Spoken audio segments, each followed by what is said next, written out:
7월 16일 정치부회 시작합니다. 이재명 경기지사가 그야말로 벼랑 끝에서 기사회생했습니다.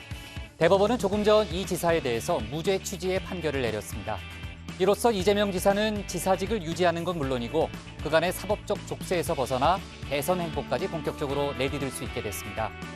서울, 부산에 이어서 경기까지 재보궐선거 대상에 포함되는 거 아닌가 노심초사했던 민주당도 일단은 한숨을 돌리게 됐습니다. 조금 전에는 이 지사가 직접 소회를 밝히기도 했는데 자세한 얘기는 최 반장 발제 때 짚어보겠습니다. 고 반장. 네. 자, 오늘 2시부터 오늘 판결도 봤고요. 국회 개원 연설도 봤는데 참 이재명 지사는 오늘 개인적으로 어떤 입장들을 내놨나요? 우선 이 페이스북에 입장을 네. 올렸는데 네. 공정하고 올바른 판단을 내려주신 대법원에게 감사드린다라고 하면서 네. 거짓이 진실을 이길 수 없다는 믿음을 다시 한번 확인시켜 주셨다 이렇게 네. 글을 올렸습니다. 그리고 네. 이 기자회견도 조금 전에 했는데 맞아요. 다시 네. 한번 이 대법원에 감사한다라는 뜻을 밝혔습니다. 네. 자, 그거 끝나니까 이제 국회 개원 연설이 바로 있더라고요. 예. 대통령 연설도 저도 아까 생중계로 봤는데 코로나 얘기도 많았고 그다음에 한국판 뉴딜 얘기도 많았고 참 그 부동산 얘기도 많더라고요. 네, 그렇습니다. 문재인 대통령은 지금 최고의 민생 입법 과제는 부동산 대책이다라고 하면서 네. 이 정부는 투기 억제와 집값 안정을 위해 모든 수단을 강구하겠다. 모든 수단을 강구하겠다. 강하게 네. 말을 했습니다. 그러면서 국회의 역할도 당부했는데 네. 자세한 내용은 제 발제 때 확인해 보시죠. 좋습니다. 우리 내려가서 오늘 뉴스가 많아. 그죠? 빨리 내려가서 회의를 시작하죠. 갑시다.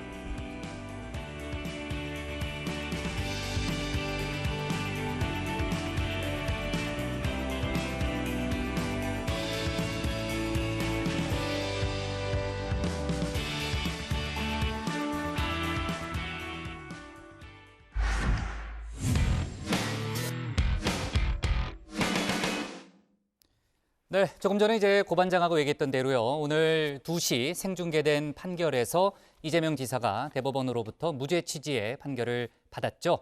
그리고 조금 전인 4시 30분 경기도청 앞에서 본인이 오늘 판결에 대한 입장을 밝혔습니다. 저희가 그 장면을 잠깐 보고요. 그다음에 이제 본격적으로 최종혁 반장 발제를 들어보도록 하겠습니다. 먼저 법과 상식에 따라서 인권의 최후 보루로서의 역할을 해주신 대법원에 경의를 표합니다. 객관적 사실에 따라서 합당한 판결을 내려주신 우리 대법원에 다시 한번 감사드리고 이러한 결론에 이르게 된 데는 우리 국민 여러분들의 정말로 큰 관심과 도움이 있었다는 말씀 진심으로 감사하게 생각합니다. 도지사로서 맡겨진 일을 좀 더 충실하게 하라는 우리 국민의 명령으로 알고 지금까지 해왔던 것처럼 도정에 더 충실하게 임해서 우리 도민들의 삶과 우리 경기도의 발전을 이끌어내는 성과로서 보답드리도록 하겠습니다. 다시 한번 깊이 감사드립니다. 네, 마지막에 그냥 와 하는 소리가 들리네요. 옆에서요. 지지자들이 좀 몰린 모양인데 그 대법원에 경의를 표한다 이런 내용도 있었고요. 국민에게 감사드린다라는 내용도 있었고 그 성과로서 보답하겠다. 그러니까 일단 도정에 더 충실하겠다라는 그런 입장을 밝혔습니다. 이따 이제 최 반장 발제 때 짚어보겠지만 일단은 이제 경기도지사직을 수행할 수 있게 됐기 때문에 도정에 충실할 걸로 보고 다만 이제 정치권에서는 대선 가도에도 탄력이 붙었다 이렇게 보는 시각이 많으니까 최 반장 발제 때 좀 짚어보도록 하죠. 최 반장 나갔죠? 네, 그럼 시작합시다. 이재명 경기지사 조금 전에 이제 저희가 봤지만요. 항소심에서 지사직을 잃을 위기에 처했지만 대법원 판결을 통해서 기사회생했습니다. 정치권에서는 이 지사의 대선 가도에 이제 탄력이 붙을 것이다 이런 전망을 내놓고 있는데 최 반장 발제에서 오늘 판결의 정확한 내용과 취지 또 파장 이런 것들을 정확하게 자세히 짚어보겠습니다. 네, 이재명 경기도지사는요. 3개의 사건과 관련한 4가지 혐의를 받고 있었습니다. 친형을 강제로 입원시키려 한 사건과 관련해서 이 직권을 남용한 혐의와 이 허위 사실을 유포한 혐의를 받았고요. 선거 공보물에 이 대장동 개발 업적을 과장해서 표현한 건으로 허위 사실을 유포한 혐의를 그리고 검사를 사칭한 정과와 관련한 TV 토론회 발언과 관련해 역시나 또 허위 사실을 유포한 혐의입니다. 자, 1심은요, 이 4가지 혐의 모두 무죄로 판단을 했습니다. 자, 그러나 2심은 이 두 번째, 2번 혐의에 대한 허위사실 유포 혐의가 인정이 된다, 이 유죄로 판단을 했고 벌금 300만 원을 선고했습니다. 즉, 지사직을 잃게 되는 형량이었던 겁니다. 자, 이 재판은요, 지난해 9월 대법원에 올라왔습니다. 자, 대법원은 소부와 전원 합의체 선고로 나뉘는데요. 자, 소부는 1, 2, 3부 각각 대법관 4명씩 구성이 됩니다. 자, 이 지사 사건은 2부에 배당이 됐었고요. 소부는 이 4명 대법관의 만장일치를 원칙으로 사건을 선고합니다. 그러니까 만장일치가 안 되거나 또는 다른 기존 판례를 변경하는 등의 사유가 있으면 전원 합의체로 넘기게 되는데요. 자, 이 지사 사건, 이 주심인 노정희 대법관의 요청으로 전원 합의체에 회부가 됐습니다. 그러니까 대법관 4명의 의견이 일치하지 않았다라는 것으로 해석이 되죠. 자, 대법원장이 참여하는 전원 합의체는 과반수 이상이 찬성하는 대로 결론이 내려집니다. 자, 이 지사 사건은요, 지난달 18일 첫 심리를 진행한 다음 곧바로 종결이 됐습니다. 한 달 만인 오늘 선고가 이뤄진 것이죠. 만장일치에 이르지 못했던 소부와 달리 전원 합의체에서는 비교적 쉽게 과반수로 의견이 모아졌다는 건데요. 결론 한번 들어보시죠. 원심 판결 중 이유 무죄 부분을 포함한 유죄 부분을 파기하고 이 부분 사건을 수원고등법원에 환송한다. 자, 그런데 이 결과만 보면 좀 쉽게 내려진 것 같지는 않습니다. 자, 일단 결과적으로는 2심 판단이 잘못됐다는 건데요. 대법관 13명 가운데 이 지사를 변호한 적이 있었던 김선수 대법관이 회피를 내서 총 12명의 대법관이 판단을 했는데 좀 팽팽했습니다. 자, 7명이 친형의 강제 입원 사건과 관련한 TV토론회에서 한 발언, 허위 사실로 볼 수 없다라고 판단했습니다. 자, 실제로 어떤 일이 있었고 또 토론회에서는 어떤 발언을 했는지 확인을 해봐야겠죠.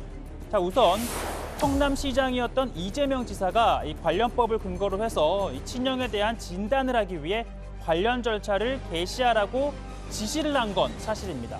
본인 역시 이 부분은 인정했습니다. 어머니가 보건소에다가 정신질환이 있는 것 같으니 확인을 해보자고 해서 진단을 요청한 일이 있습니다. 그 권한은 제가 가지고 있었기 때문에 제가 어머니한테 설득을 해서 이게 정치적으로 너무 시끄러우니 하지 말자, 못하게 막아서 결국은 안 됐다는 말씀을 또 드립니다. 자, 이렇게 관여했다는 사실과는 별개로 1심과 2심 모두 이러한 지시는 시장의 권한을 남용한 게 아니다, 무죄다라고 판단을 했습니다. 자, 판단이 나뉘었던 건 이와 관련된 허위사실 공표 혐의였는데요. 바로 이 발언입니다. 형님을 정신병원에 입원시키려고 하셨죠? 저는 그런 일 없습니다. 왜 없습니까? 보건소장 통해서 하지 않았습니까? 그런 일 없습니다. 우리 김영환 후보께서는 저보고 정신병원을 형님을 입원시키려 했다 이런 주장을 하고 싶으신 것 같은데 사실이 아닙니다.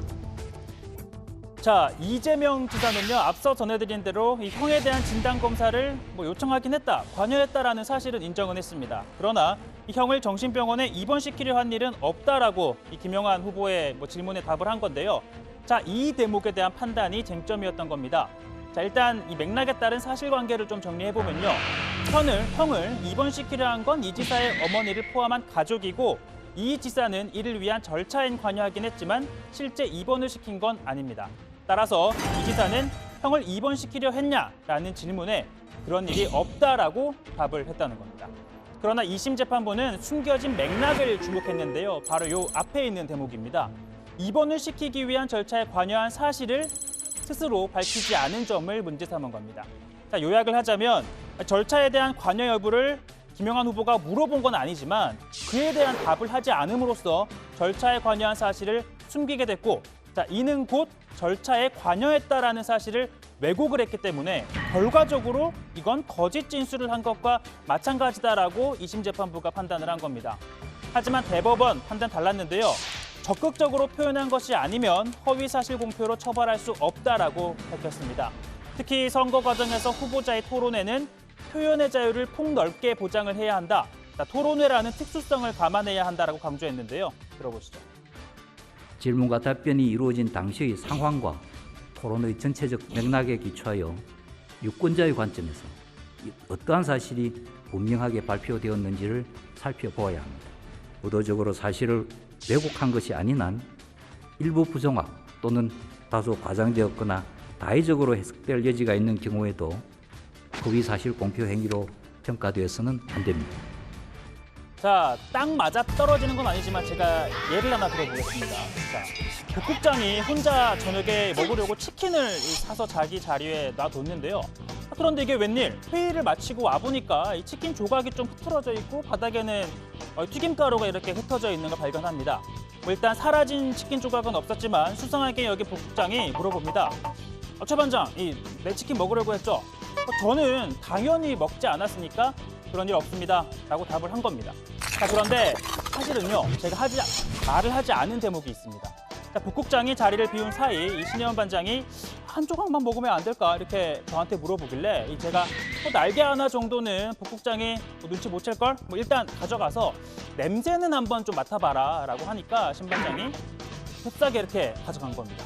하지만 제가 좀 나중에 시간이 지나서 좀 일이 커질 수도 있으니 먹으면 안 될 것 같다라고 해서 다시 가져다 놨던 겁니다. 자, 이때 제가 북국장에게 앞서 보신 것처럼 그런 일이 없습니다 라고 말을 했던 건 이 판결 취지에 따르면 제가 적극적으로 제가 했던 일을 말한 것이 아니기 때문에 허위 사실을 말한 것으로 볼 수 없다라는 게 대법원의 판례라고 할 수 있습니다. 물론 이재명 지사 사건은 이 토론회라는 특수성을 좀 고려한 판단이라는 점은 다시 한 번 더 말씀을 드립니다. 자, 대법원의 판단에 따라 사실상 이재명 지사 파기환송심에서도 무죄가 나올 가능성이 큽니다. 자, 이에 따라 부담을 떨치게 된 만큼 향후 대선 가도에 파란불이 켜지게 됐습니다. 자, 오늘 발제 이렇게 정리합니다. 대법원 무죄 취지 파기환송 이재명 벼랑 끝 기사 회생입니다. 네, 그 마지막에 이제 최 반장이 예를 든 그 치킨의 경우에는 그 치킨 들었어요? 못 들었어요? 예. 그 치킨은 이제 이재명 지사의 사건하고 정확히 일치되는 그런 내용은 아닌데 이제 허위사실 공표죄 부분을 이제 잘 설명하기 위해서 예를 든 거예요. 제가 치킨을 먹고 싶다고 했던 것도 사실이 그래요? 아닙니다. 그래, 알았습니다. 근데 이게 왜 복잡하냐면은 보통 우리가 막말도 그렇고 가짜 뉴스도 그렇고 허위사실도 그렇고 그걸 말했을 때 문제가 되잖아요. 그러니까 이제 허위사실 공표죄라고 그러면은 다들 이제 이해가 되는데 이재명 지사의 경우에는 뭐가 문제가 됐냐면은 얘기를 하지 않은 게 문제가 된 거예요. 그러니까 특정한 사실을 말을 안 했다는 거는 반대되는 사실을 공표한 것이다. 이런 논리가 성립됐다는 게 이제 항소심 재판부의 판단이었거든요. 근데 오늘 대법원에서 이제 관련해서 이제 허위사실 공표 부분에 대한 이제 정확한 판단을 내린 거고요. 근데 제가 치킨 비유를 든 건요. 제가 배고파서 꼭 그랬어요? 그런 건 아니고 오늘 복날이잖아요. 네. 그러네요. 네, 복장이 입고 계시는 것 같길래 퇴근 후에 저희 남아 있을 테니까 좀 기다리겠습니다. 예전에 이제 양홍보 반장이 있을 때 초복, 중복, 말복, 상복 이렇게 얘기했었죠. 그때 기억이 납니다. 네. 아직 그 중요한 얘기는 아니고 고 반장. 지금 이제 허위사실 공표에 대해서 최 반장이 친절하게 예까지 들었는데 오늘 대법원에서는요. 거기에 더해서 토론회라는 특수성까지 감안해야 된다는 부분을 강조한 거죠. 네, 우선 이 대법원 전원합의체는 이재명 지사의 사건을 이 무죄 취지로 수원 고법으로 돌려보냈습니다. 2심에선 당선 무효형인 벌금 300만 원을 선고받았지만 파기환송심에서는 무죄 판결이 내려질 것으로 예상이 됩니다. 자, 이재명 지사 재판의 핵심은 이 형에 대한 강제 입원 절차 일부에 관여한 이재명 지사가 토론회에서 이 김영한 당시 바른미래당 후보가 이 형님을 정신병원에 입원시키려고 하셨죠? 라고 묻자 그런 일 없다라고 답한 것을 허위로 볼 수 있느냐였습니다. 자, 2심은 이재명 지사가 자신이 강제 입원 절차에 관여한 사실까지 숨기려 한 것이기 때문에 허위사실이라고 봤지만 대법원 전원합의체는 허위사실 공표 행위로 볼 수 없다고 판단한 겁니다. 의혹을 제기하는 상대방 후보의 질문에 대하여 단순히 이를 부인하는 취지의 답변을 한 것으로 평가할 수 있을 뿐 이를 넘어서 어떤 사실을 적극적이고 일방적으로 드러내어 알리려는 의도에서 한 공표 행위라고 볼 수는 없습니다. 자, 그러니까 적극적으로 허위 사실을 표명한 게 아니라면요. 처벌할 수 없다는 게 이제 대법원의 조금 전 이제 판단 논리였는데 그 토론회라는 특수성, 조금 전에 이제 고 반장도 얘기했지만 특수성을 또 감안해야 된다라는 부분을 많이 강조하더라고요. 네, 그렇습니다. 이제 대법원은 토론회에 참여한 후보들은 이제 진실에 부합하는 주장과 또 의견을 제시를 하고 다른 후보자에게 질문하거나 답변할 때도 분명하고 또 정확한 표현을 사용하는 게 원칙이라고는 밝혔습니다. 다만 토론은 이제 미리 준비한 자료에 의해서 자신의 의견을 표현하는 일방적인 연설과는 좀 다르잖아요. 그러다 보니까 질문과 답변, 주장과 반론에 의한 공방이 이제 제한된 시간 내에서 좀 즉흥적으로 이루어지고 그래서 표현의 명확성에 한계가 있을 수밖에는 없다. 이렇게 좀 덧붙였습니다. 이 지사의 발언 또한 이제 그런 토론 과정에서 나온 거라고 판단을 했는데 그러면서 이제 일부 잘못된 표현 등은 사후 검증 과정을 통해서 옳고 그름을 판단하면 되는 것이라고 이제 그렇게 설명을 했습니다. 일정한 한계를 넘는 표현에 대해서는 엄정한 조치를 취할 필요가 있지만 그에 앞서 자유로운 토론과 성숙한 민주주의를 위하여 표현의 자유를 더욱 넓게 보장하는 것이 보다 중요합니다. 표현의 자유가 제 기능을 발휘하기 위해서는 그 생존에 필요한 숨쉴 공간, 즉 법적 판단으로부터 자유로운 중립적인 공간이 있어야 하기 때문입니다. 자, 그러니까 이제 토론의 특수성을 감안하고 표현의 자유를 보장해야 한다. 그러니까 토론회에서 나온 발언을 사법기관이 너무 엄격하게 법적 잣대를 들이대서는 안 된다. 그런 취지인 거죠? 네, 맞습니다. 또한 사후에 이를 판단할 때도 개별 발언들의 관계를 치밀하게 분석하고 추론하기보다는 질문과 답변이 이루어진 당시의 상황과 이 토론의 전체적인 맥락에 기초해서 살펴봐야 한다고 강조했습니다. 이 같은 의견을 낸 대법관은 7명이 있는데 이 과반수 이상의 의견으로 무죄 취지로 파기환송이 됐고 이 대법관 5명은 반대 의견을 냈습니다. 7명하고 5명이요? 네. 잠깐만. 원래? 미안해요. 네. 7 더하기 5는 네, 12 이거 바로 나오는데 그 대법관이 13명 아니에요? 그러니까 원래 대법원장까지 포함하면 13명이잖아요. 이 전원합의체에 13명이 전부 참여를 하게 되는데 네. 김선수 대법관이 과거 이재명 지사의 변호를 한 적이 있습니다. 아, 그런 이력이 있군요. 네, 그래서 이제 판단 회피를 신청을 했고 12명이 심리에 참여를 했습니다. 네. 자, 그러면은 7대 5니까 뭐 이론적으로는 한 명만 더 반대했다면은 이제 6대 6이 되는 거니까 또 다른 결론이 나왔을 수도 있겠네요.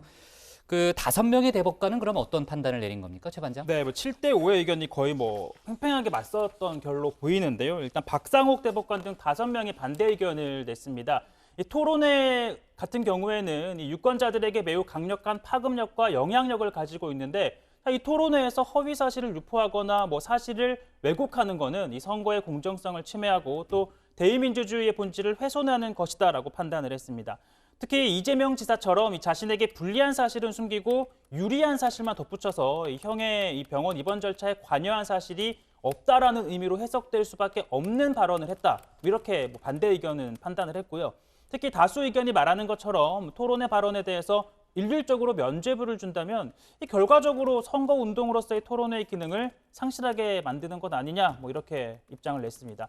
게다가 통상 토론회가 뭐 예상치 못한 주제가 즉흥적이거나 뭐 돌발적으로 논의되는 경우는 드물고 이재명 지사 또한 사전에 답변을 준비했다는 점을 또 감안해야 한다고 했는데요. 어떤 논리인지 한번 들어보시죠. 상대 후보자의 질문은 즉흥적 돌발적인 것이 아니고 피고인은 그 답변을 미리 준비하였으며 그 준비된 대로 답변한 것이 이 부분 공소사실 기재 발언입니다. 특히 MBC 토론회에서의 발언은 상대 후보자의 질문에 답변하는 과정이 아니라 이전에 상대 후보자가 주장하였던 사실에 대해 피고인 자신이 적극적 일방적으로 해명하는 발언이었습니다. 여기에는 공방과 검증이 즉흥적 계속적으로 이루어진다는 후보자 토론회의 특성이 적용될 여지가 없습니다. 네, 결과적으로 이제 이 지사는요, 상당히 오랜 기간 본인을 괴롭혔던 사법적인 부담을 이제 떨치게 됐고요. 지금 차기 여권의 유력한 대선 주자 중에 한 명으로 거론이 되고 있잖아요. 앞서 이제 이재명 지사는 도정에 충실하겠다 이런 얘기를 했지만 저희도 좀 얘기했듯이 이제 정치권에서는 더 많은 그런 어떤 좀 의미 부여를 하고 있는 그런 상황인데 고 반장, 오늘 질의응답도 있었잖아요. 네, 그렇습니다. 이 대선 등 뭐 향후 행보를 묻는 질문에 일부 국민들께서 저에 대해 약간의 기대를 갖고 계신 점에 대해서 진심으로 감사하게 생각한다라고 하면서 공직자가 어떤 역할을 맡게 될지는 공직자 자신이 선택하는 게 아니라 그 일을 맡긴 주권자인 국민이 정하는 것이다라고 말을 했습니다. 이 당내 뭐 경쟁자라고 지금 뭐 꼽히고 있죠. 자, 이낙연 의원에 대해서 어떻게 생각하느냐라는 질문도 있었는데, 자, 이재명 지사는 인품이 훌륭하고 역량이 있다, 개인적으로 존경한다라고 하면서 이낙연 의원께서 하시는 일에 적극 협조하고 함께 하겠다라고 말했습니다. 자, 그러면서 문재인 대통령께서 하고자 하는 일과 더불어민주당이 하는 일이 성공하는 데 있어 이 도움을 주고 싶다라고 덧붙였습니다. 네, 뭐 대선 행보 등에 대해서는 조금 이따가 또 추가로 얘기를 해보고요. 그나저나 이제 이재명 지사가 대법원 선고를 앞두고요. 만약에 이제 지사직이 박탈될 경우에는 물론 정치인의 자리를 잃는 측면이 있고요. 경제적 파산이 또 상당히 걱정된다. 이런 취지의 발언을 했는데 그건 어떤 맥락에서 나온 거죠? 네, 그건 선거 비용 반환 때문인데요. 만일 이번에 대법원이 당선 무효형을 확정했다면 향후 피선거권 박탈은 물론이고요. 지방선거 당시에 이제 선관위가 보전해줬던 선거 비용과 기탁금도 반환을 해야 했습니다. 이제 그게 약 38억 원 정도대에 이르는 걸로 보였는데 이제 지난 3월 기준으로요. 이 지사가 신고한 재산이 약 23억 원입니다. 그러니까 전 재산을 다 내고도 턱없이 모자라는 수준이었던 거죠. 그러다 보니 이 지사가 강철 멘탈로 불리지만 나 역시 부양할 가족을 둔 소심한 가장이라면서 지사직을 잃고 피선거권이 박탈되는 이런 정치적인 사용은 두렵지 않은데 경제적인 사용은 두렵다. 엄청난 선거자금 반환 채무, 또 그로 인해서 필연적인 신용불량자의 삶이 날 기다린다. 이렇게 심경을 밝히기도 했었습니다. 네, 그러니까 이제 이번 판결로 인해서요, 뭐 정치적인 측면도 있지만 경제적 파산까지도 어쨌든 피하게 됐다 이렇게 볼 수는 있겠네요. 자, 그나저나 이제 뭐 조금 전에도 제가 얘기했지만 이 지사의 다음 행보에 많은 관심이 쏠리는 건 어쩔 수 없죠, 신 반장. 네, 뭐 대선 가도에 네. 뭐 속도가 붙을 수 있다 네. 이런 전망이 벌써부터 막 네, 쏟아지고. 정치권에서는 그런 얘기 많이 하잖아요. 네, 그렇습니다. 네. 그동안 뭐 이 지사 입장에서는 이 재판이 소위 뭐 족쇄처럼 좀 따라다녔는데 파기환송심에서도 무죄 취지의 상고심 판단이 그대로 받아들여질 가능성이 큰 만큼 이 그동안 신중했던 이 지사의 행보가 뭐 빨라질 것으로 보입니다. 현재 당내 대선 주자 1위인 이낙연 의원과의 보이지 않는 경쟁이 뭐 치열할 텐데 이 의원의 상황을 안정적으로 관리하는 아웃복서 스타일이라면 이 지사는 뭐 다소 저돌적으로 파고드는 뭐 인파이터 스타일이다 이렇게 비교를 하기도 하죠. 이 두 사람의 상반된 스타일 자체가 당내 경쟁의 또 흥행 요소이기도 합니다.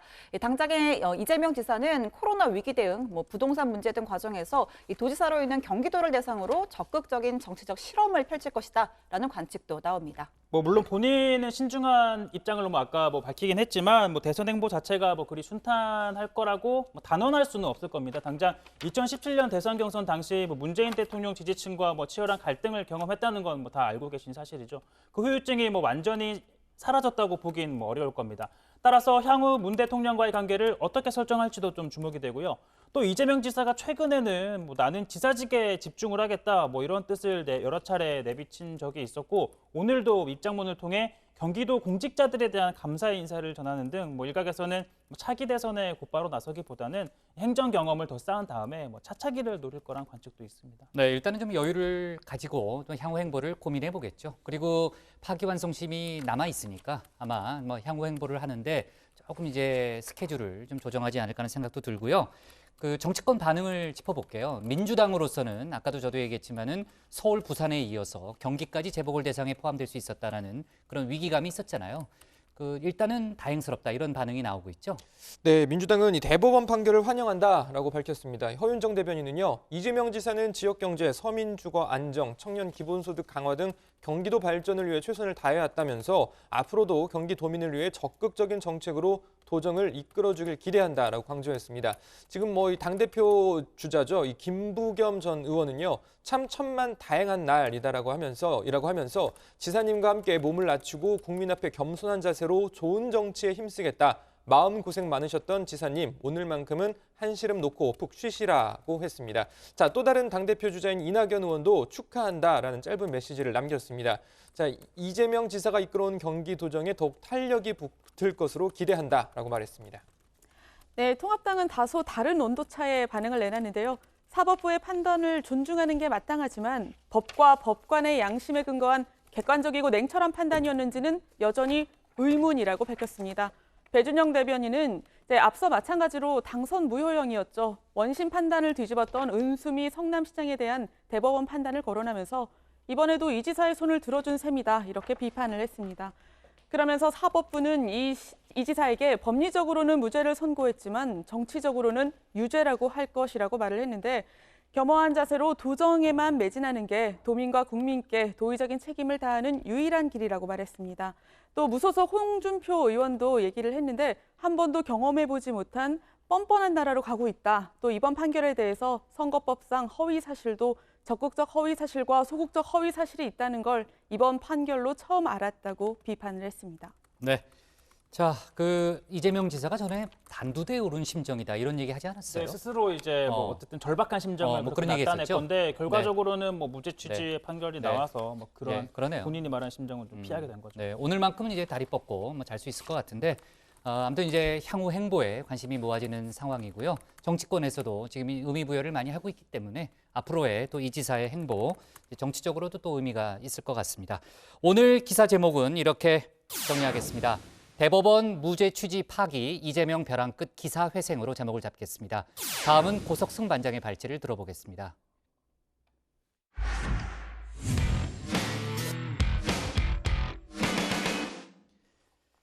오늘 또 중요한 뉴스가 있었죠. 21대 국회가 오늘 개원식을 갖고 공식 출범했습니다.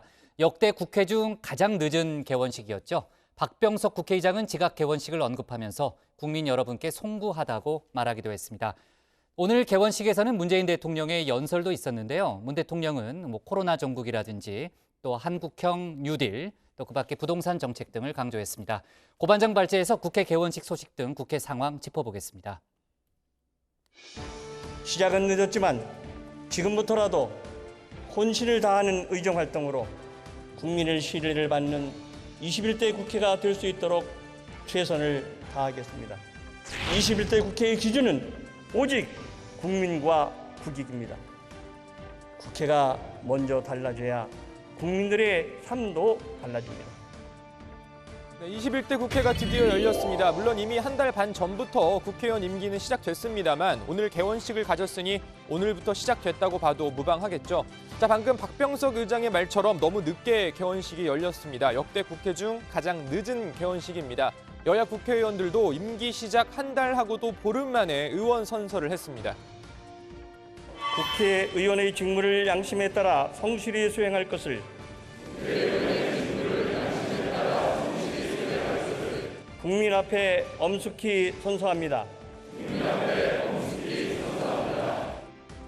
네, 앞으로 4년간 오늘 선서한 대로만 일해준다면 참 좋을 것 같습니다. 자, 그리고 오늘 개원식에선 문재인 대통령의 개원 연설도 있었습니다. 개원식이 미뤄지면서 무려 9번이나 고쳤다는 바로 그 개원 연설 말이죠. 21대 국회 개원을 국민과 함께 축하합니다. 첫 출발에서부터 많은 어려움을 겪었지만 지금까지의 진통을 모두 털어내고 함께 성찰하며 새로운 마음가짐으로 21대 국회가 출발하기를 바람하지 않습니다. 네, 문 대통령은 가장 먼저 협치를 강조했습니다. 20대 국회에서의 가장 큰 실패는 협치의 실패였다고 말했습니다. 20대 국회의 성과와 노고에도 불구하고 국민들의 평가가 매우 낮았던 것이 사실입니다. 가장 큰 실패는 협치의 실패였다고 생각합니다. 누구를 탓할 것도 없이 저를 포함한 우리 모두의 공동 책임이라고 고백하지 않을 수 없습니다. 21대 국회는 대결과 적대 정치를 청산하고 반드시 협치의 시대를 열어야 합니다. 네, 얼마 전 청와대에서 국민보고대회까지 가졌던 한국판 뉴딜에 대한 설명도 있었고요. 부동산 대책 관련 언급도 있었는데요. 문재인 대통령은 부동산 대책이 최고의 민생 입법 과제다라고 말했습니다. 정부는 투기 억제와 집값 안정을 위해 필요한 모든 수단을 강구할 것입니다. 다주택자에 대한 주택 보유 부담을 높이고 시세 차익에 대한 양도세를 대폭 인상하여 부동산 투기를 통해서는 더 이상 돈을 벌 수 없다는 점을 분명히 하겠습니다. 반면에 1가구 1주택의 실거주자에 대한 부담을 완화하고 서민들과 청년 등 실수요자들의 주택 구입과 주거 안정을 위한 대책을 강력히 추진해 나가겠습니다. 네, 문재인 대통령은 정부의 부동산 대책들을 국회가 입법으로 뒷받침해주지 않는다면 정부의 대책은 반쪽짜리 대책이 되고 말 것이라면서 국회의 협조를 당부했습니다. 남북관계 발전을 위해서도 국회가 힘을 모아줄 것을 강조했습니다. 남북이 신뢰 속에서 서로 협력하면 남과 북 모두에게 이득이 됩니다. 남북철도와 도로가 연결되고 대륙으로 이어지는 것만으로도 남과 북은 엄청난 물류 경제의 이익을 얻을 수 있습니다. 21대 국회가 힘을 모아주신다면 우리는 동아시아 지역을 중심으로 한 평화, 안보, 생명 공동체의 문을 더 적극적으로 열어갈 수 있을 것입니다. 네, 여기서 잠깐 그때 그 사람들 들어갑니다. 자, 오늘은 역대 대통령들의 국회 개원 연설 이야기를 해보려고 합니다. 자, 역대 대통령들의 개원 연설을 들어보면 당시 시대상 그리고 정부의 국가 운영 비전을 엿볼 수 있습니다. 자, 보통 사람의 시대를 강조했던 노태우 전 대통령과 세계화를 정책 목표로 삼았던 김영삼 전 대통령도 마찬가지입니다.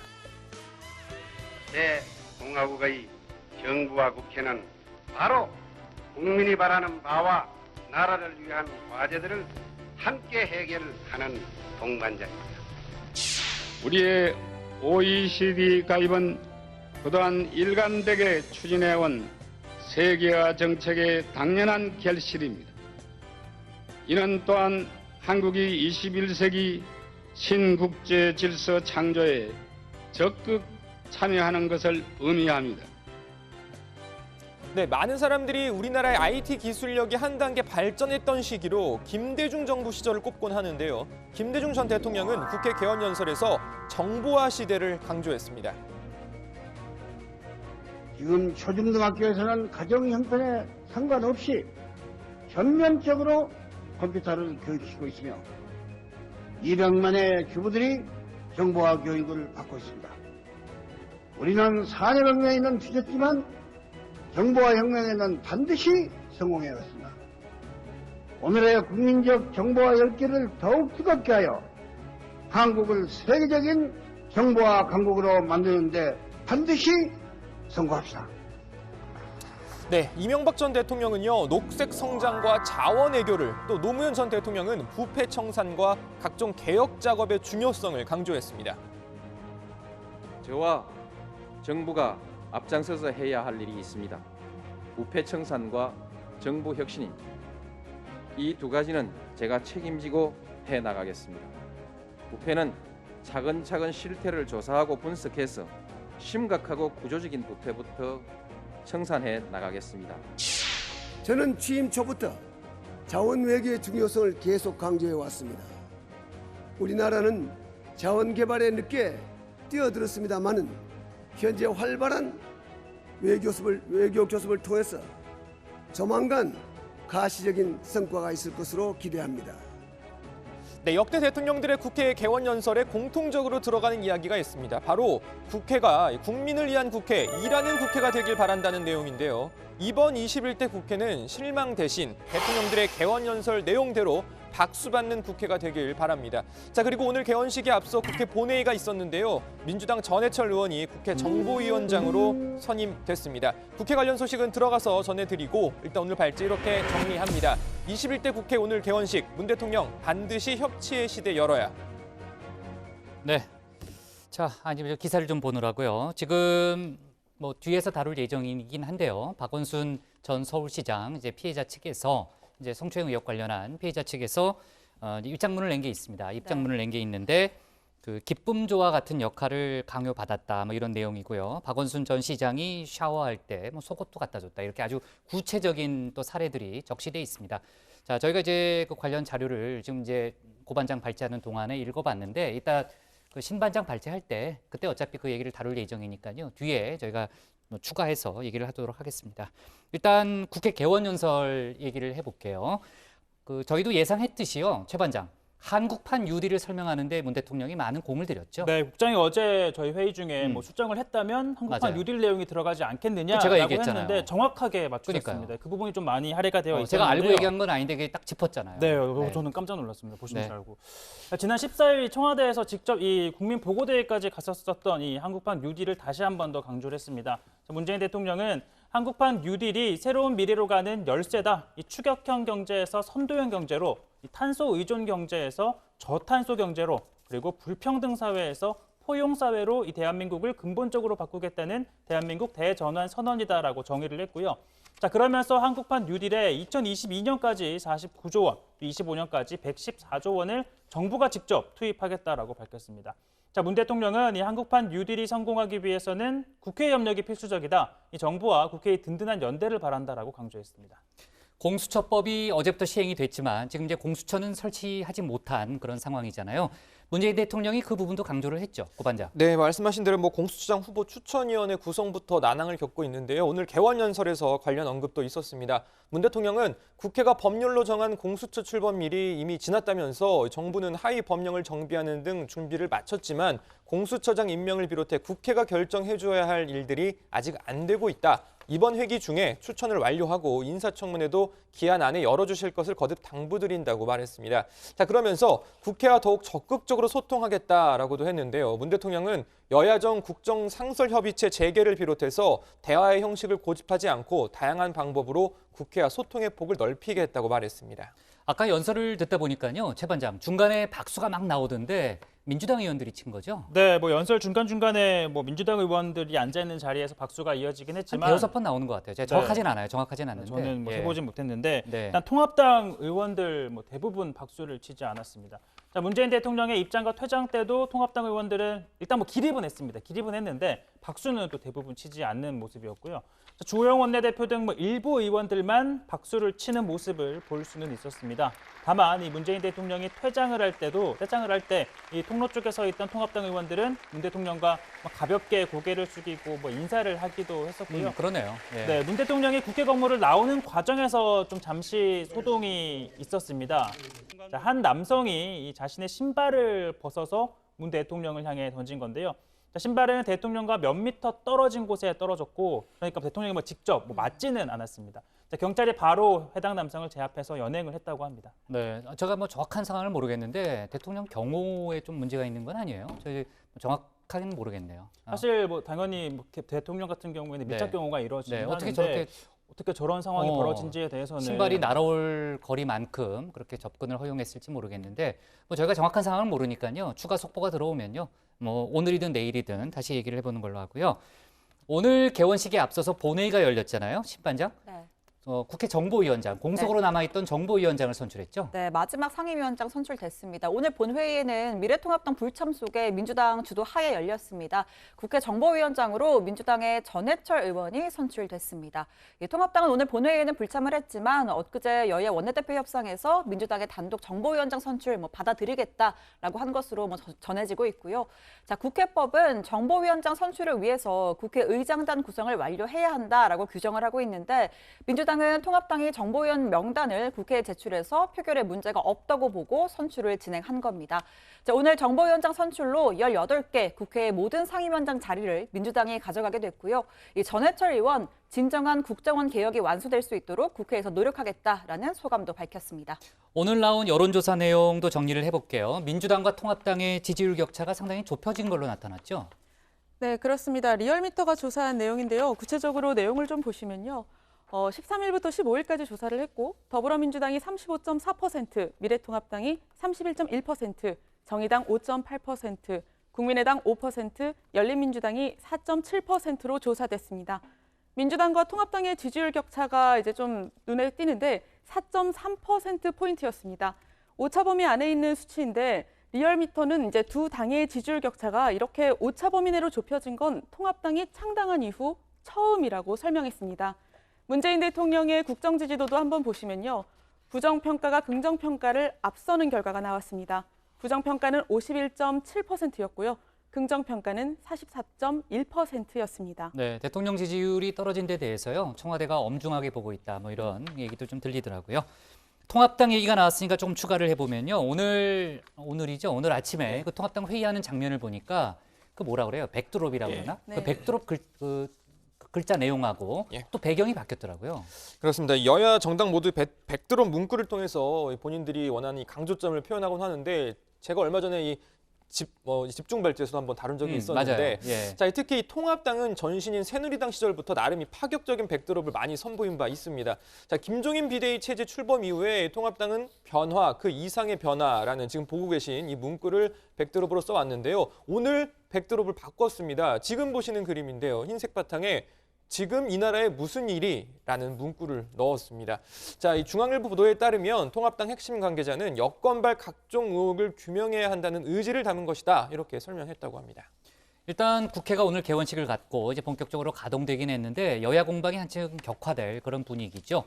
지금 확정된 일정은 어떻게 됩니까? 일단 오늘 개원식을 했고요. 네. 다음 주부터 바로 청문회 전국입니다. 20일에 김창룡 경찰청장 후보자와 한상혁 방송통신위원장 후보자의 인사청문회가 예정되어 있고 두 기관 모두 워낙 현안이 많은 곳이어서 여야간 치열한 공방이 예상됩니다. 역시 20일부터 21일 이틀간 여야 교섭단체 대표 연설이 있습니다. 그리고 22일부터 24일까지는 사흘간 대정부 질문이 있는데요. 이 부동산 정책 등을 비롯해서 야당의 공세가 있을 것으로 보입니다. 자, 23일에는 이인영 통일부 장관 후보자에 대한 인사청문회가 예정되어 있습니다. 이 후보자의 아들 관련 의혹을 야당이 집중적으로 거론할 것으로 보입니다. 네, 김창룡 경찰청장 후보자 인사청문회는 처음에는 그렇게까지 관심은 없었는데 박원순 전 시장 사안이 겹치면서 아주 관심을 많이 끄는 그런 청문회가 됐죠. 이인영 후보자 아들 관련 의혹에 대해서는요, 오늘 통일부가 추가 입장을 내놓은 게 있죠. 네, 통일부가 추가적으로 이제 해명을 내놨습니다. 그러니까 이인영 장관 후보자 아들이 스위스 유학 동안 사용한 체류비가 14개월간 모두 3천여만 원이라고 밝혔는데 월세와 생활비를 포함한 체류비는 이제 전액 후보자 측이 송금으로 충당했다고 했고요. 송금한 금액은 월세 580만 원 그리고 생활비가 2,482만 원을 합쳐서 총 약 3,062만 원이라고 설명했습니다. 이인영 후보자 아들의 스위스 체류 기간은 2017년 8월부터 2018년 10월까지로 이제 1년이 조금 넘습니다. 통일부는 후보자 자녀의 스위스 체류비와 관련해서 지나친 억측이 난무하는 건 명백한 허위 주장이라고 앞으로는 호화 생활을 했다거나 이제 이런 악의적인 왜곡 주장이 나오지 않기를 기대한다 이렇게 덧붙였습니다. 네, 자 오늘 기사 제목은요 바로 정리를 하겠습니다. 21대 국회 오늘 개원식, 문 대통령 반드시 협치의 시대 열어야로 제목을 잡겠습니다. 다음은 신혜원 반장의 발제를 들어보겠습니다.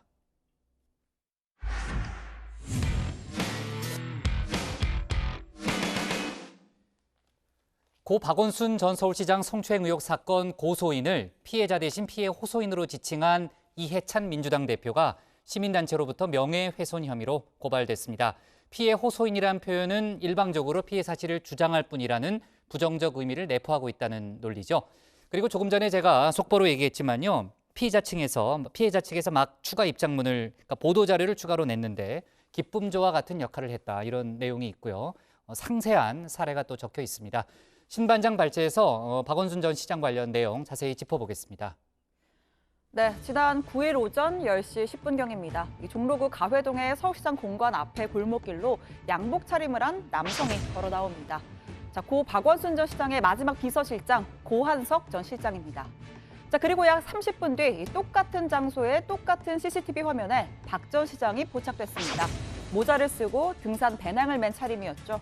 이후에 택시를 타고 와룡공원으로 이동을 했고 이후엔 걸어서 북악산 자락까지 이동한 것으로 추정됩니다. 자, 고한선 전 비서실장은 오후 1시 39분 박 전 시장과 5분 정도 통화를 했습니다. 그리고 오후 3시 49분 박 전 시장의 휴대전화는 성북동 핀란드 대사관저 인근에서 꺼졌습니다.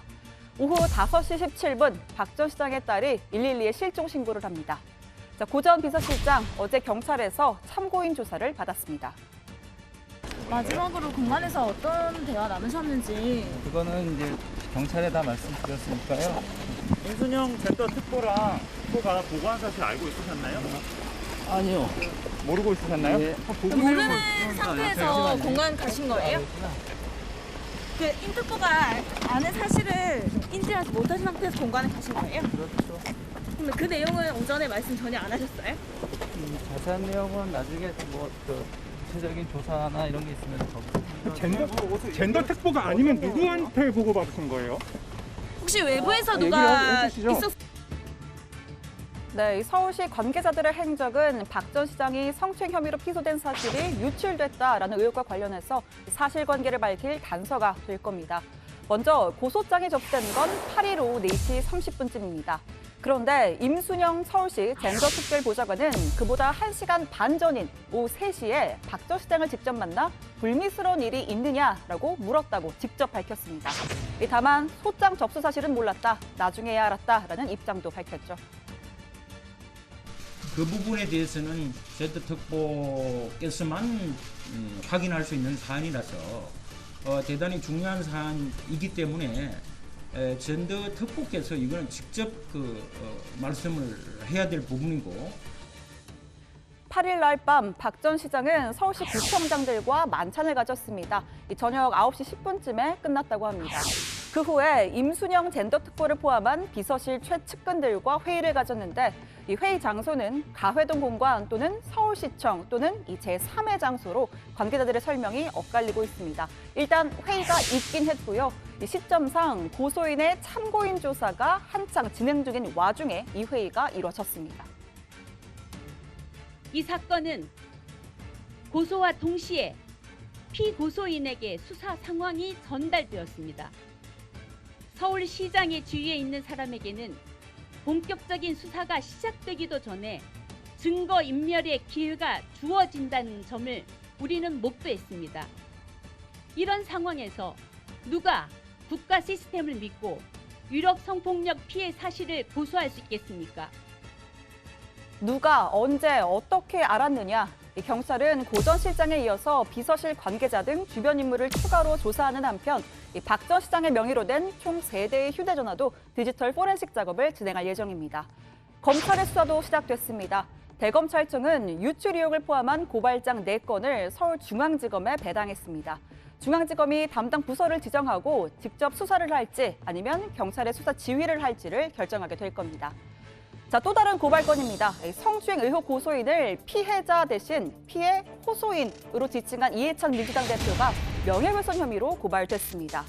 자, 피해 호소인, 이 말 그대로 피해를 호소하는 사람이란 뜻이니까 이 단어의 사전적 의미만 놓고 본다면 피해자의 주장을 부정한다고는 볼 수 없을 겁니다. 하지만 맥락을 봐야겠죠.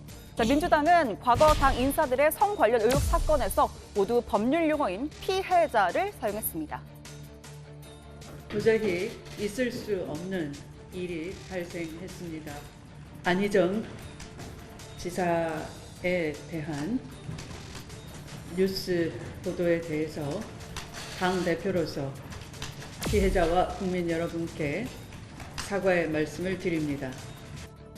민주당 소속 부산시장이 절대 있어서는 안 되는 일을 저질러 사퇴하게 된 것에 대해서 피해자분과 부산 시민 그리고 국민 여러분께 당 대표로서 깊이 사과의 말씀을 드립니다.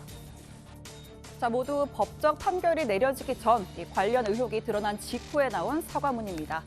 그런데 이번 사안을 두고 민주당과 서울시는 모두 피해 호소인께서 겪으시는 고통에 피해를 호소한 직원의 고통과 아픔에 공감하며 이렇게 말했습니다. 왜 같은 사안에 다른 표현을 썼을까요? 민주당은 자기 방어를 할 가해자가 없기 때문이라고 했고 서울시는 공식적으로 시에 접수가 되면 그때는 용어를 바꾸겠다라고 해명했습니다. 하지만 이해찬 대표를 고발한 시민단체 측은 이 피해 호소인이란 표현은 피해자가 일방적으로 피해 사실을 주장할 뿐 박 전 시장의 성폭력 사실을 인정할 수 없다는 부정적 의미를 내포하고 있다고 지적했습니다. 이해찬 대표가 가해자가 누구 편인지에 따라 달라지는 선택적 피해자 중심주의로 2차 가해를 하고 있다라는 주장과 함께요. 자, 여성가족부가 뒤늦게 침묵을 깼습니다. 법상 피해자가 맞다라고 하면서 이 소관 법령에 따라 피해자 지원 기관을 통해 보호 지원을 받는 분들은 피해자로 본다라고 설명했습니다. 여가부 역시 지난 14일 공식 입장문에서 이 피해자를 고소인이라고 칭해서 이 성범죄 피해 보호 주무부처로서 적절하지 못하다는 지적이 나오기도 했습니다. 여가부는 이번 사건을 계기로 해서 선출직 공무원의 성범죄에 실현 가능한 대처 수단을 만들어 가겠다고 밝혔습니다. 자, 오늘 청와대 발제 이렇게 정리합니다.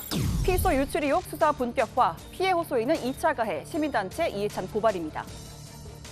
네, 자 아까도 제가 이제 속보로 얘기를 했습니다만 저희가 이제 정치부에 진행하는 중간에 이제 고소인 측, 그러니까 피해자 측 지원단체에서 추가 입장을 냈습니다. 뭐 제가 이거 내용을 한 2번 정확하게 좀 읽어봤는데요. 그 서울시가 이제 민관 합동조사단을 만들어서 이제 조사에 나서겠다는 입장을 어제 내놨잖아요. 그 발표 이후에 이제 서울시가 주도하는 일련의 움직임에 대해서 강한 문제 제기를 한 내용들이 많이 들어가 있습니다. 추가 피해 사례가 들어있고요. 또 서울시 내에 일상적인 성폭력이 조장되고 또 방조되고 묵인되는 이제 그런 분위기였다. 이제 그런 내용들이 이제 종합적으로 들어있는데 자, 하나하나 좀 짚어볼까요, 신반장? 일단 뭐 국장이 말씀하신 네. 대로 이번 입장문이 나온 배경은 이 서울시가 민간합동조사단을 구성하기로 하면서 이 피해자 지원 단체에 이 민간합동조사단의 의견을 좀 제출해달라 이렇게 요청을 했다고 합니다. 네. 그래서 이제 피해자 단체 측의 입장이 나온 건데 이제까지 서울시에서 일어난 사건의 성격과 문제에 대해 다시 짚는다라고 이 보도자료를 낸 배경을 설명을 했습니다. 네, 그러니까 사건의 성격, 본질을 다시 짚는다, 뭐 그런 배경을 설명했는데 지금 내용이 많잖아요. 네. 또 구체적인 사례들이 또 자세히 좀 적시되어 있는데 하나하나 좀 따져볼까요? 어떤 내용들이 들어있습니까? 우선 이 비서의 업무가 네. 시장의 기분이 중요한 사람들에 의해 강요된 성희롱, 성차별적인 업무로 이루어졌다고 했습니다. 그러니까 비서의 업무 성격이 사실상 시장의 기분을 좋게 하는 것이었고 평가 역시 이에 따라 정해졌다라고 했고요. 기분을 좋게 하는 것. 네, 그렇게 이제 그러면서 적시됐군요. 이제 뭐 네. 기쁨조라는 단어가 나온 건데 그러면서 몇 가지 사례를 언급을 했습니다. 예를 들어서 시장이 마라톤을 하는데 여성 비서가 오면 기록이 더 잘 나온다면서 새벽 출근을 요구하거나 뭐 이제 관련자들이 시장에게 보고를 할 때 보고에 앞서서 뭐 시장님 기분이 어때요라고 하면서 이제 심기 보좌를 요구하고 뭐 기쁨조 같은 역할을 사전에 요청했다라는 내용이 있고 그리고 이제 박원순 전 시장이 이제 승진을 하면 다른 부서로 이동하는 것을 이제 서울시의 원칙으로 삼았는데 이 피해자가 그 원칙에 따라 나를 전보해달라라고 요청을 했음에도 불구하고 그런 걸 누가 만들었느냐 비서실에는 해당 사항이 없다면서 불승인을 했다 이런 사례가 적혀 있습니다. 자, 그리고 뭐 지금 이런 비서실 내에서 이런 상황이 발생한 거에 대해서 네. 뭐 비서실 차원에 좀 너무 안일한 대응을 하지 않았느냐, 왜 이런 상황이 될 때까지 몰랐느냐라는 주장도 있었잖아요. 뿐만 아니라 서울시 내에서 뭐 이런 관리 감독 시스템이 작동이 되지 않았다라는 그런 뭐 지적이 많았죠. 지적도 나왔었는데 네. 관련해서 이 피해자 단체 측에서는 뭐 일단은 뭐 일부 언론 등을 통해서 이 과거 뭐 비서실장들은 몰랐다. 그리고 뭐 서울시 공식 창구인 시민인권보호관 등에는 신고된 바 없었기 때문에 뭐 우리는 피해자라고 할 수도 없고 뭐 사실을 몰랐다라고 이제 어제 서울시가 입장을 밝혔었는데 네. 지금 뭐 현재 아시다시피 이 박 전 시장의 비서실장을 지낸 사람은 이 서정엽 현 행정 1부 시장을 포함해 총 4명입니다. 그러니까 지금 시장 대행을 하고 있는 네, 총 서정엽. 4명이 이제 네. 비서실장을 지냈었는데 자, 이에 대해서 뭐 과거 이제 서 부시장 같은 경우에는 비서실장으로 재직하던 당시에 뭐 이번 사안과 관련된 뭐 아무런 보고도 받은 바 네, 없다라는 그런 해명을 입장을 내놨죠. 밝힌 네. 바 있었는데요. 하지만 피해자 단체 측에서는 그럴 리가 없다. 모를 수 없는 분위기였다라고 또 주장을 하고 있는 겁니다. 뭐 시장과 비서실은 일상적인 성차별이 있었고 뭐 성희롱이나 성추행 등 성폭력이 발생하기 쉬운 업무 환경이었다라고 뭐 주장을 하고 있는 겁니다. 뭐 그런 뭐 예를 좀 든 것들이 있는데 마찬가지로 아까 뭐 신혜원 반장이 정리한 것처럼 비슷한 맥락의 예를 좀 들고 있는 겁니다. 뭐 예를 들어 뭐 시장실에서 시장이 샤워를 한 다음에는 뭐 예를 들어 속옷을 이제 비서가 직접 갖다 줘야 한다라거나 또 낮잠을 자고 있는 시장을 깨울 때는 비서가 직접 가서 깨워야지 뭐 기분 나빠하지 않는다는 등의 뭐 일이 있었다는 예를 들었습니다. 목이 아플 것 같아서 네, 사례가 너무 많아가지고 네. 이어서 좀 얘기를 할까요? 신 반장이 제가 얘기할까? 네. 사례가 더 있는데 뭐 그 사장에게 결제를 받으러 오는 이들이 비서를 위아래로 훑어보고 뭐 얼굴로 뽑나봐 이런 성희롱적 발언을 한 내용도 있고요. 또 사장의 건강 체크를 위해서 이게 뭡니까? 또 눈이 안 좋아서 혈압을 이제 재는데 일단 원래 혈압 네. 재는 거 같은 경우에는 이제 의료진의 업무가 맞다라는 의견을 이제 피해자가 그렇죠. 냈는데 네. 박 전 시장이 이제 그 해당 비서에게 이제 혈압을 재달라 네. 아침 저녁으로 재달라라고 요구를 하면서 이 피해자를 지칭을 하면서 이 자기가 혈압을 재면 내가 혈압이 뭐 높게 나온다 뭐 네. 이런 식의 발언을 뭐 일종의 성희롱적 네. 발언을 했다라는 지금 사례들이 들어 있습니다. 네. 자, 뭐 사례가 굉장히 많은데 저희가 이걸 다 소개할 수는 없고요. 일단 요 정도로 정리를 하고 그 밖에도 그 이번 사례가 아니더라도 서울시 안에서 이제 일상적으로 성희롱과 성추행이 만연했다. 뭐 그런 취지의 내용도 좀 들어가 있습니다. 뭐 예를 들면은 회식 때마다 노래방을 가서 허리를 감는다든지 어깨 동무를 한다든지 하는 일들이 많이 발생하고 있고 또 술 취한 척 뽀뽀를 한다든지 집에 데려다 준다면서 택시 안에서 일방적으로 추행을 한다든지 바닥을 짚는 척하면서 다리를 만지는 등의 이런 뭐 일상적 성희롱이 만연돼 있다는 그런 제보를 받았다는 게 오늘 이제 추가 보도 자료에 들어 있는 그런 내용입니다. 자, 그리고요 또 이 부분이 중요한데 그 이번 문제 제기, 그러니까 고소가 이루어진 이후에요 서울시 관계자들이 피해자 측에 접촉을 또 시도했다면서요? 네, 피해 단체가요. 이 박원순 정치를 함께 이루었던 사람들은 현재 어디에서 어떻게 책임을 통감하고 있는가라고 반문을 하면서 이 전현직 고위 공무원 그리고 서울시의 별정직 임기제 보좌관 비서진 중에서 이 피해자의 고소 사실이 알려진 이후에 연락을 취하는 이들이 있었다라고 합니다. 그런데 어떤 연락을 취했는지 그 사례를 역시 언급을 했는데요. 나는 너를 지지한다라고 하면서 여성단체에 뭐 휩쓸리지 마라 이런 조언을 하는 경우가 있었고 또 힘들었겠다라고 위로를 하면서 기자회견은 아닌 것 같다라고 만류를 하는 경우가 있었다고 합니다. 그러면서 나도 너와 같은 여동생이 있었으면 좋겠다라고 친근감을 표시하면서 그런데 뭐 이건 좀 이상하지 않냐라는 뭐 의견을 제시하는가 하면 뭐 문제는 잘 밝혀져야 한다면서 확실한 증거가 나오지 않으면 네가 힘들 거야 라면서 피해자를 압박하는 취지의 발언이 있었다고 합니다. 네, 그러니까 확실한 증거가 없으면 힘들 거야 이런 발언을 했다는 거 아닙니까? 네. 자, 논란이 될 것 같고요. 자, 그렇다면은 최 반장, 피해자 지원 단체가 요구하는 사안이 있습니까? 요구 사항은 어떤 일단 거예요?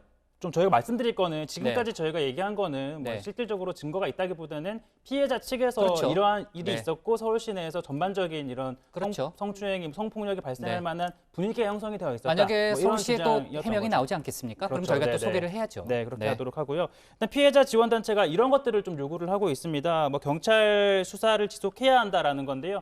그러니까 뭐 고소를 했던 당사자인 박원순 전 시장은 뭐 숨져서 이제 공소권이 없겠지만 뭐 서울시 내에 뭐 정무 소위 말하는 앞서 말했던 비서실 내에 근무했던 뭐 정무 라인에 대한 뭐 수사가 필요하다는 주장으로 보이고요. 그러기 위해서는 서울시청 6층에 있는 뭐 사무실에 대한 증거 보전이 이루어져야 한다라고 요구를 했습니다. 그리고 또 하나는 지금 뭐 서울시나 민주당, 뭐 여가부 등이 뭐 진상 규명이 필요하다라고 얘기를 하면서도 뭐 피해자에 대해서 피해 호소인이라고 뭐 호칭하는 등 뭐 유보적인 태도를 보이는 이중적인 태도를 좀 멈춰달라 뭐 이런 요청을 했고요. 그리고 서울시 관계자들을 향해서도 뭐 언론의 이 피해자에 대한 뭐 일방적인 코멘트는 좀 중단해주고 뭐 언론 인터뷰를 할 때에는 뭐 전직이든 현직이든 뭐 직급과 부서를 좀 밝혀줄 것을 요구를 하고 있습니다. 그리고 좀 언론을 향한 당부도 있었는데요. 뭐 문제의 핵심이 무엇인지 좀 고민을 하고 이 사안을 발생시킨 구조적인 문제를 좀 분석을 하고 대안을 제시해 달라라는 뭐 요청을 했습니다. 네.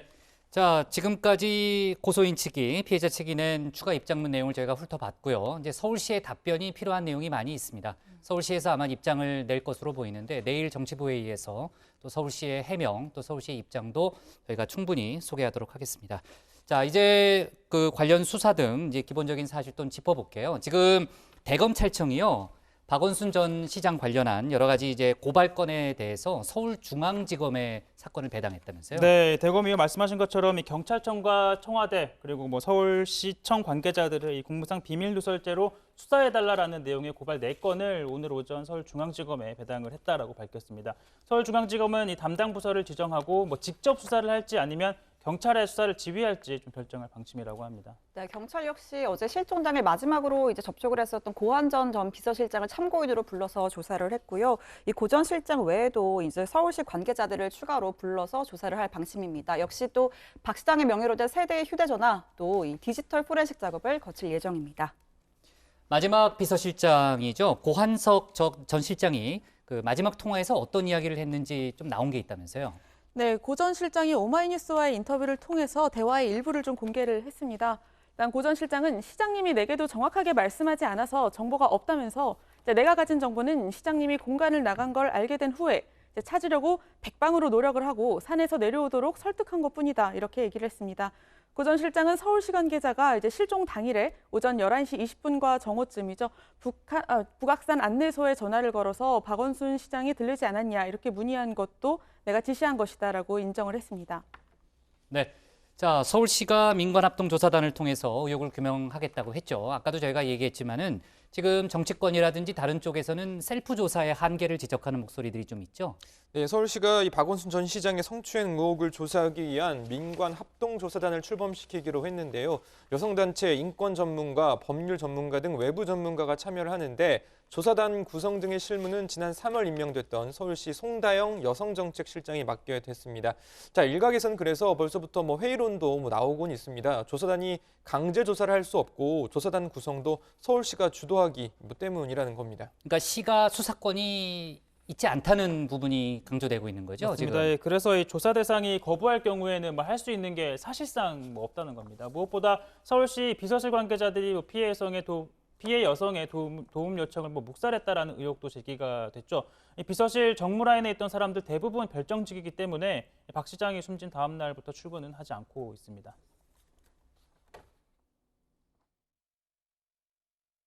피해자는 서울시 내부에 도움을 요청했으나 시장은 그럴 사람이 아니라며 시장의 단순한 실수로 받아들이라고 하거나 비서의 업무는 시장의 심기를 보좌하는 역할이자 노동으로 일컫거나 피해를 사소하는 등의 반응이 이어져서 더 이상 피해가 있다는 말조차 할 수 없는 상황이었습니다. 네, 외부 인사도 포함시킨다고 해도 이 서울시가 참여하는 한 공정성 논란이 일 수밖에 없다 이런 주장이 나오고 있고요. 박원순 전 시장이 변호를 맡은 부천경찰서 성고문 사건의 피해자이기도 했던 이 민주당의 권인숙 의원 피해자의 호소가 받아들여지지 않은 책임이 1차적 책임이 서울시에 있다면서 자체 조사로는 한계가 있다. 외부 기관이 진상조사위를 구성해야 한다라는 입장을 밝혔습니다. 그리고요. 미래통합당이 민감용 경찰청장 등을 고발했다면서요? 네, 오늘 대검찰청을 찾아서 직접 고발장을 제출했습니다. 경찰이 박 전 시장의 피소 사실을 청와대에 보고한 행위 자체가 성폭력처벌법 위반이라고 하면서 경찰청이나 청와대 관계자가 이 박 시장에게 고소 사실을 누설한 것으로 보이는데 이것은 공무상 비밀 누설 혐의다라고 주장을 했습니다. 자, 통합당 김종인 비대위원장은 문재인 대통령이 박원순 시장의 죽음과 관련해 명확한 설명을 해달라 이렇게 요구하기도 했습니다. 경찰이 사전에 이거를 알려줬는지 청와대가 알려줬는지 이것에 대한 분명한 해답을 갖다가 얘기할 수 있는 것은 저는 대통령이 아니신가 이렇게 생각합니다. 그래서 대통령께서 이 박원순 이 죽음과 관련해서 좀 명확한 태도를 갖다가 설명해 주시기를 바랍니다. 네, 자 오늘 청와대 발제 관련한 여러 가지 내용 짚어봤는데 추가로 속보가 왜 웃어요? 뭐 할 얘기 있어요? 제가 아까 발제 때 대통령이 이 임기 동안 한 번씩만 이렇게 개원연설 한다고 말씀드렸는데 그렇게 얘기했잖아요. 아닌 대통령도 있습니다. 제가 깜빡했는데 누가요? 노태우 전 대통령과 이명박 전 대통령은 개원연설을 2번 했다는 점. 2번 했어요? 네, 밝혀드립니다. 지금이라도 어떻게 또 빨리 알았네요. 빨리빨리 해야죠. 죄송합니다. 좋습니다. 자, 이따 고쳐요 그러면. 네, 오늘 청와대 발제 이렇게 정리하겠습니다. 피해 호소인은 2차 가해, 시민단체 이해찬 고발로 제목을 잡겠습니다. 다음은 최수연 반장의 발제를 들어보겠습니다.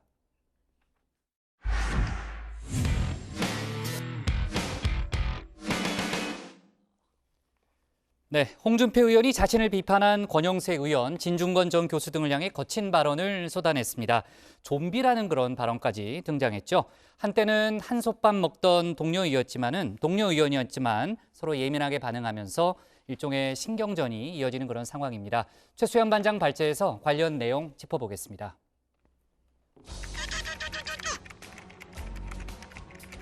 비판하고 반격하고 키보드 신경전이 국회에서도 팽팽합니다. 시작은 홍준표 의원이었습니다. 박원순 전 시장의 성추행 의혹에 대해서 이렇게 페이스북에 글을 남겼죠. 피해자가 한 명만이 아니라는 소문도 무성하고 최홍사 역할을 한 사람도 있다는 말이 떠돌고 있다. 이날 실검에 오르기도 했는데 최홍사는 조선시대 때 여성을 뽑기 위해서 지방에 파견한 관리를 뜻합니다. 여기에 통합당 권영세 의원 페이스북을 통해서 비판에 들어갔습니다. 네, 이러니 이분의 입당에 거부감이 많다. 한때 보수 정당의 대선 주자까지 했던 사람이 떠도는 서문을 글로 남기기까지 하다니 네, 입당 얘기 홍준표 의원에게 상당히 민감한 문제를 거론했습니다. 사실 권 의원은 상당히 말을 아끼는 성향으로 알려져 있는데 이례적인 공개 비판이었다는 말이 있었죠. 그런데 이분 이렇게 일부러 거리감을 두는 듯한 표현도 보이고요. 권 의원은 앞서도 무소속들의 입당에 대해서 긍정적이지는 않았는데요. 그분들이 들어와가지고 그 중요한 숫자의 변화가 되면 모르겠는데 그런 것도 아닌 상황에서는 인위적으로 우리 국민들한테 우리에게 준 그 인원을 변동을 시키는 거는 조금 적절하지는 않다고 보고요. 서운했을까요? 홍 의원 페이스북에 더 센 워딩으로 반격합니다. 좀비의 특징, 아무런 생각이 없다. 죽은 것 같은데 영혼이 없어도 살아있다. 좀비가 나왔습니다. 권 의원을 겨냥한 발언이었습니다. 왜 좀비라고 표현한 걸까요? 여기에는 둘의 인연을 돌이켜볼 필요가 있습니다. 권영세 의원, 오랜만에 보셨을 수도 있는데 8년 만에 국회로 돌아온 검사 출신의 사선 정치인입니다. 이 둘은 사실 17대, 18대 오래 한솥밥을 먹던 사이였습니다. 오랜만에 봐서 반가울 수도 있는데 둘의 관계는 그렇게 단순하진 않습니다. 2017년 자유한국당 시절이죠. 홍준표 대표는 친박 인적 청산을 내걸었었습니다. 친박이라는 분들은 이념 집단이 아닙니다. 그냥 국회의원을 하기 위해서 박근혜 대표한테 몰려들은 그런 사람들. 당시 홍 대표는 당무감사 결과 등을 이유로 당협위원장들을 대거 교체하면서 조직개혁에 나섰습니다. 여기서 권영세 의원은요, 친박으로 불려온 인물입니다. 물론 본인은 지금 친박계 분류에는 상당히 거리를 두고 있습니다. 하지만 박근혜 후보의 선대위 상황실장을 맡았고 또 주중대사를 역임하면서 친박 성향으로 불려오고 있습니다. 홍준표 대표 당시에 당협위원장에서 교체된 인물들을 면면히 보면 현역에서는 대표적인 친박이죠. 서청원, 유기준 의원 등이 있었고 원외에 있었던 권영세 의원도 이때는 영등포을 당협위원장이었는데 이 위원장직을 잃었습니다.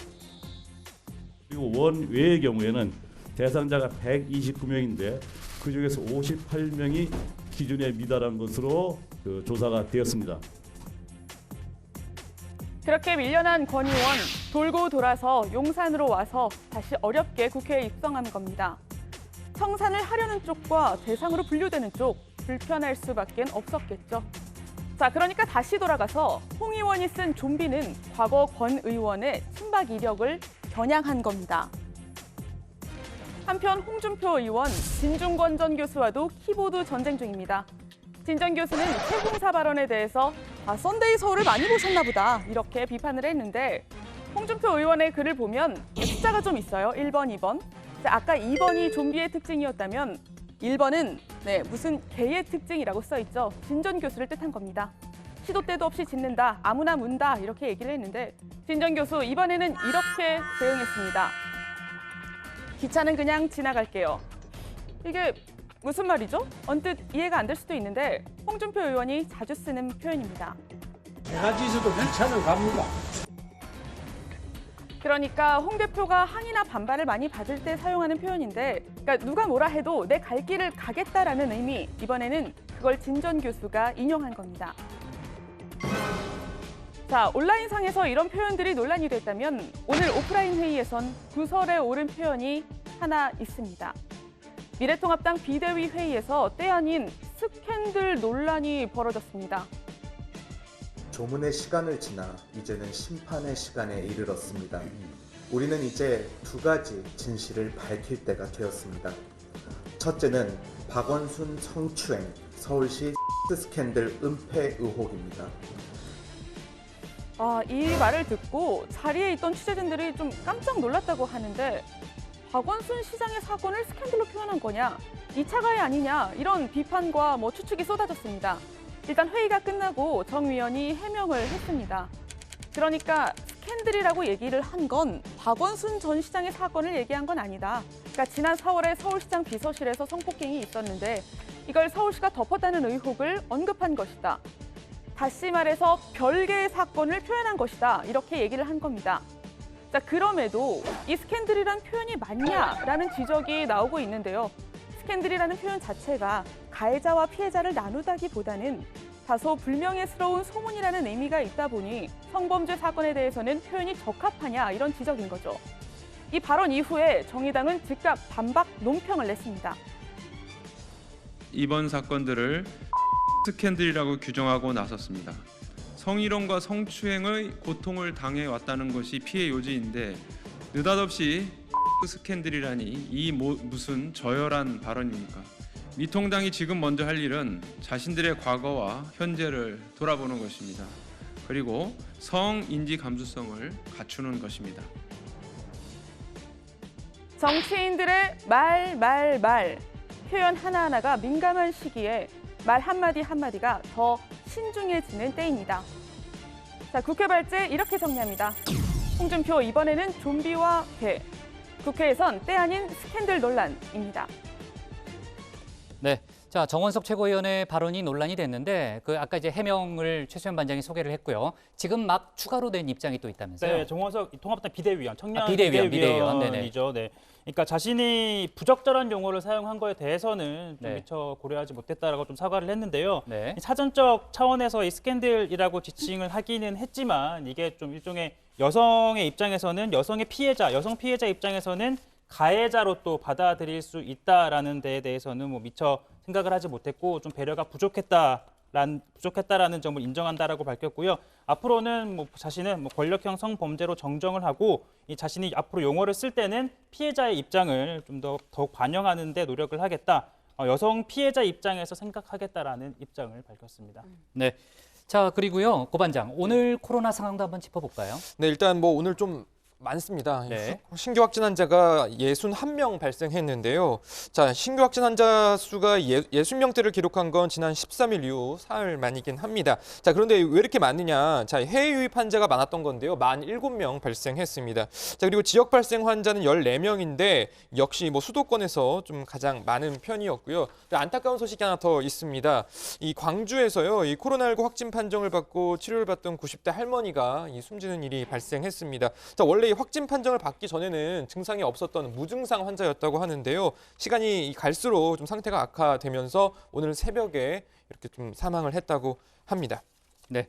자, 그리고 이제 이라크에서 돌아온 뭐 이제 이 30여 명이 무더기로 감염됐다 그런 얘기도 들었는데 이제 건설 현장에서 노출이 된 것으로 일단 추정되고 있다라는 그런 설명이 있었는데 관련한 속보도 제가 좀 챙겨봐야 될 것 같아요. 내일 그것도 추가로 얘기를 해보겠습니다.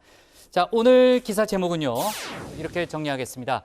국회에서 때 아닌 스캔들 논란으로 제목을 잡겠습니다.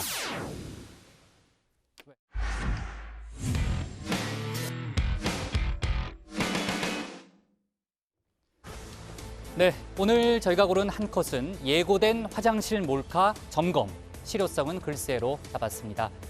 긴급 점검을 예고하다니 멍청하다. 여성학자 권김현영 씨가 어제 올린 글인데요. 글입니다. 교육부가 공개적으로 학교 화장실 몰카 긴급 점검 기간을 발표하자 이를 비판한 겁니다. 미리 공개된 내용에 따르면 오늘부터 이달 말까지 점검이 이루어지게 되는데요. 차량 속도 단속기가 있음을 미리 알려주는 내비게이션 역할을 하는 것은 아닌가 이런 생각까지 듭니다. 다정의 가족분들은 어떻게 생각하시나요? 보여주기식 행정이란 비판을 잠재우기 위해서는 취지가 아무리 좋다 해도 좀 더 실효성 있고 철저한 대책이 필요해 보입니다. 오늘 정치부에는 여기까지고요. 저희는 내일 오후 5시에 다시 찾아뵙겠습니다. 네, 수고했습니다. 네. 고생하셨습니다. 오늘 뭐 속보가 많고 뉴스가 많아가지고요. 네, 정신없었죠? 네. 고생하셨습니다.